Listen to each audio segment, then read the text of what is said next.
Pemirsa, terima kasih Anda masih bersama kami dalam catatan akhir pekan TV-mu dengan tema kita edaran pimpinan pusat Muhammadiyah terkait ibadah Idul Adha 1442 Hijriah di masa pandemi.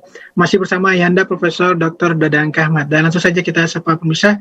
Ayahanda, tadi kita sudah saksikan juga dan mendengarkan pemaparan dari Ayahanda di segmen pertama berkaitan dengan poin-poin edaran terkait edaran dari persyarikatan berkaitan dengan ibadah Idul Adha. Dan menyoroti hal ini, Anda juga kita sekaligus menjawab beberapa kontroversi dan narasi-narasi kontraproduktif yang terjadi di belakangan ini berkaitan dengan ibadah di tengah pandemi, bagaimana masyarakat juga masih memilah-milih berkaitan dengan ibadah di masjid dan ibadah di rumah. Bagaimana pandangan persyarikatan di sini? Ya, saya kira PP Muhammad itu sangat memperhatikan. Di Ahkamul Khamsah itu ada yang disebut hifdzun nafs, menjaga nyawa, menjaga jiwa. Itu sangat penting. Di samping hifdzuddin, hifdzul akal, hifdzun nasab dan lain sebagainya. Hifdzun nafs ini menjadi perhatian besar oleh PP Muhammadiyah pada akhir-akhir ini berkenaan dengan adanya penyebaran pandemi yang sangat luar biasa ini. Oleh karena itu, PP Muhammadiyah beberapa kali mengeluarkan surat edaran dari mulai tahun 2020, tahun 2001 juga edaran, kita sudah 3 kali mengeluarkan surat edaran. Maka isinya adalah bagaimana menyelamatkan jiwa itu seminimal mungkin ya, supaya tidak ada dampak yang sangat luar biasa. Termasuk dalam hal beribadah ya. Kita ini orang-orang Muhammad itu kan sangat merujuk pada Al-Quran dan Sunnah Nabi Muhammad SAW ya, kepada hadis Nabi yang sudah pernah terjadi pada zaman Nabi juga dalam Al-Quran seperti itu. Maka pengeluaran surat edaran itu juga merujuk ke sana dengan ketat ya. Tidak berdasarkan hawa nafsu, tidak berdasarkan penafsiran, tapi berdasarkan pada dalil-dalil yang sangat kuat, baik dari akli maupun dari akli. Oleh karena itu menjelang seperti ini juga kita tahu bahwa salah satu penyebab dari cepatnya menular COVID ini karena kerumunan. Nah, kerumunan sehingga penularannya itu kan antar manusia, baik melalui droplet maupun airborne maupun dengan semburan udara yang lebih itu lagi seperti aerosol itu. Ya 3 ya, droplet, airborne dan aerosol. Maka dapat dibayangkan kalau orang berkerumun dengan dekat itu penularannya dengan mudah ya. Dengan mudah sekali. Sekarang itu walaupun pakai masker, kalau maskernya satu itu tidak mampu untuk menahan tertularnya oleh COVID Delta ini. Oleh karena itu sekarang para ahli itu menganjurkan untuk double masker, yaitu dengan masker bedah dengan masker kain yang di luarnya itu, atau pakai masker yang lebih kuat N95 atau yang lain sebagainya. Nah, karena memang ininya kehebatan daya tular dan daya rusaknya itu sangat luar biasa Delta ini. Oleh karena itu untuk hal seperti itu memang Muhammadiyah sangat menekankan jangan di Idul Adha itu sebagaimana Idul Fitri kemarin menjadi klaster. Idul Adha ini ada di dalam puncak penyebaran COVID serangan kedua ini, Delta ini. Oleh karena itu kalau kita ingin menuruti kepada perintah Allah, harusnya kita menjaga nyawa, menjaga jiwa ini harus diperhatikan betul. Pertama, suatu Idul Adha kan sunnah lah. Tidak apa-apa ditinggalkan juga sunnah. Nah, sekarang itu nggak usah soal Idul Adha kumpul di lapangan atau di masjid. Di rumah boleh dengan anggota, prokes kesehatan 2 meter jaraknya itu.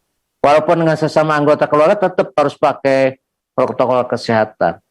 Yang kedua, kurban ya itu tidak diselenggarakan di dalam masjid dengan dikumpulnya manusia itu ya. Tetapi menurut PP Muhammadiyah, pertama alihkanlah dana kurban itu kepada korban-korban COVID-19 ini, baik korban karena orang tuanya meninggal tinggal anak yatim, atau suaminya meninggal tinggal janda yang tidak bisa berusaha, termasuk juga biaya pengobatan. Oleh karena itu, kalau kita punya uang untuk membeli kambing 3 juta atau sapi 21 juta, lebih baik serahkan ke Lajismu untuk dipakai dana untuk penanggulangan COVID-19 ini. Yang ketiga, kalaupun mau dilaksanakan di RPH, ya, rumah potong hewan, tinggal dibagikan oleh kita. Ataupun kalau mau pribadi-pribadi, ya belilah kambing atau domba, disembelih sendiri di rumah, ya, tanpa melibatkan banyak orang. Karena bagaimanapun ini harus menjadi perhatian kita.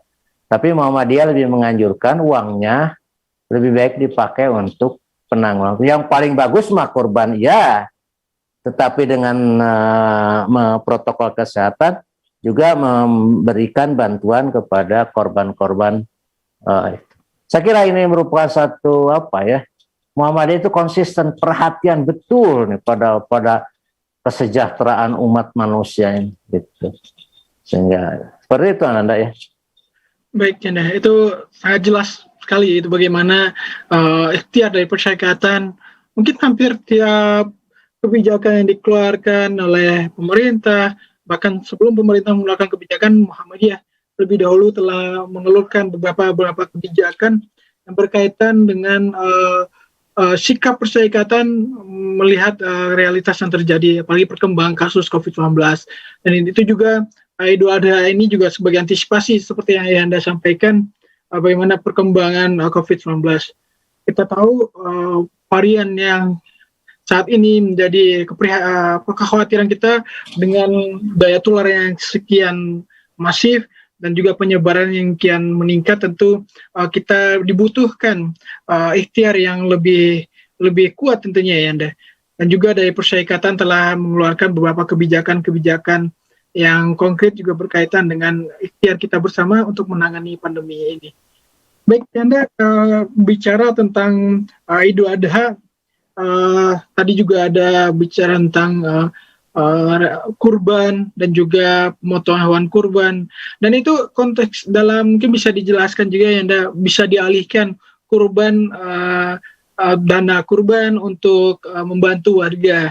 Itu bagaimana, ya, Anda, tadi? Ya, saya kira PP Muhammadiyah kan dalam edarannya termasuk itu. Alihkanlah dana kurban itu kepada penanggulangan korban atau penanggulangan COVID-19 ini. Banyak masyarakat kita yang membutuhkan sekarang uluran tangan kita.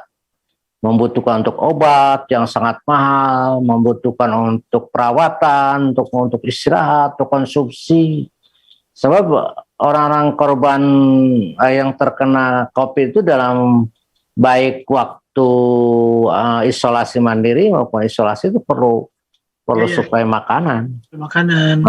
Itu yang soal mandiri itu kan pertama berpikir positif, harus memikirkan hal yang positif, jangan negatif. Yang kedua harus makan makanan yang bergizi dan enak, walaupun tidak terasa paksakan karena itu untuk daya tahan. Dan yang ketiganya, ya, kita harus mengobati dengan obat-obat yang memang dianjurkan oleh pemerintah. Saya kira ini kan penting, perlu uang, ya, perlu dana. Maka orang miskin akan sangat kesusahan. Ya, kita perlu membantu mereka. Itu mungkin, Ananda, ya. Baik, ya, Anda, itu poin kita berkaitan dengan kurban juga bagaimana opsi sebagai bagian dari ijtihad persyarikatan untuk memberikan solusi tentu bagi masyarakat untuk penanggulangan COVID-19. Baik, Anda, kita akan kembali usai jeda berikut, dan pemirsa tetap bersama kami dalam catatan akhir pekan.